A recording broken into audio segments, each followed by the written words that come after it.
Jack menyamar sebagai seorang tunawisma dan mulai membersihkan kaca depan sebuah mobil mewah tanpa meminta izin.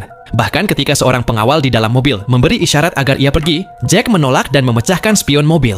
Seorang pengawal keluar untuk menghentikannya, tetapi Jack dengan cepat memukulnya. Menyadari ada masalah, pengawal kedua segera keluar, tetapi nasibnya sama. Di dalam mobil, seorang gadis kecil panik dan melompat keluar untuk melarikan diri. Jack segera mengejarnya dan berhasil menyusul, lalu menghadangnya. Ia memaksa gadis itu untuk masuk ke bagasi mobil dan pergi melarikan diri. Dua pengawal pribadi bersenjata dengan mudah dilumpuhkan oleh seorang pria yang tampak seperti tunawisma. Bos mereka, seorang bandar kejahatan bernama Vincent, marah. Ia memasang hadiah besar bagi siapapun yang bisa menangkap Jack dan bersumpah akan membalas apa yang telah dilakukannya. Di tempat lain, Jack menawarkan sebotol air kepada Eliza, berharap gadis itu mau meminumnya. Namun, Eliza malah mengayunkan kunci roda ke arahnya, lalu berlari kabur.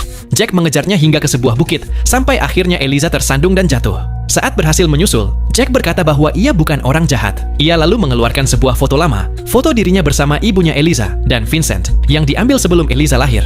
Namun, Eliza tidak mempercayainya. Karena foto saja tidak cukup, Jack lalu mengatakan bahwa ia pernah berjanji kepada ibunya, ia akan menemukan Eliza dan membawanya pergi dari Vincent, apapun yang terjadi. Tetapi tetap saja, Eliza masih tidak percaya dan menolak untuk ikut dengannya. Untuk membuktikan bahwa ia tidak berniat mencelakainya, Jack lalu meletakkan senjatanya di tanah. Ia berkata, Eliza boleh mengambil pistol itu sebagai perlindungan, asal bersedia ikut bersamanya. Begitu Eliza masuk ke dalam mobil, ia langsung menodongkan pistol itu ke arah Jack dan memerintahkannya untuk mengantarnya pulang. Jack menjelaskan bahwa ia tidak bisa karena bensin mereka tidak cukup. Mereka harus berhenti dulu di pom bensin. Untungnya, ada pom bensin di dekat sana. Saat Jack sedang mengisi bahan bakar, Eliza diam-diam membuka pintu dan lari. Ia mencoba meminta tolong pada orang-orang sekitar, lalu mengambil telepon umum untuk menghubungi Vincent. Jack tidak punya pilihan lain. Ia segera mengejarnya. Sambungan telepon terhubung. Tetapi sebelum Eliza sempat berbicara, Jack berhasil menangkapnya dan menariknya pergi. Untuk mencegah Eliza kabur lagi, Jack mengikat tangannya. Namun, tanpa mereka sadari, seseorang sudah membuntuti mereka. Di dalam mobil, Eliza berontak dan berteriak, tetapi Jack menyuruhnya untuk tenang dan diam. Kesal, Eliza pun berkata, "Siapa kamu? Berani-beraninya menyuruhku begitu?"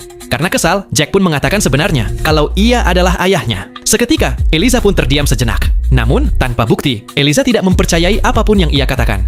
Mereka lalu berhenti di sebuah kedai makan terdekat. Di sana Jack menceritakan kalau ia pernah dipenjara selama 15 tahun atas kejahatan yang tidak pernah ia lakukan, dan ia meyakinkan Eliza bahwa ia adalah ayah kandungnya. Dan Vincent bukanlah ayahnya. Bahkan, Jack mencurigai Vincent lah yang membunuh ibu Eliza. Kalung berlian yang dipakai Eliza adalah hadiah yang dulu pernah Jack berikan pada ibunya. Tepat ketika keadaan mulai sedikit tenang di antara mereka, musuh-musuh Vincent tiba-tiba muncul. Sekelompok geng menyerbu kedai makan itu, dan target mereka adalah Eliza. Nah, cuplikan dari film bergenre action ini bisa kalian saksikan dengan judul Diablo 2025.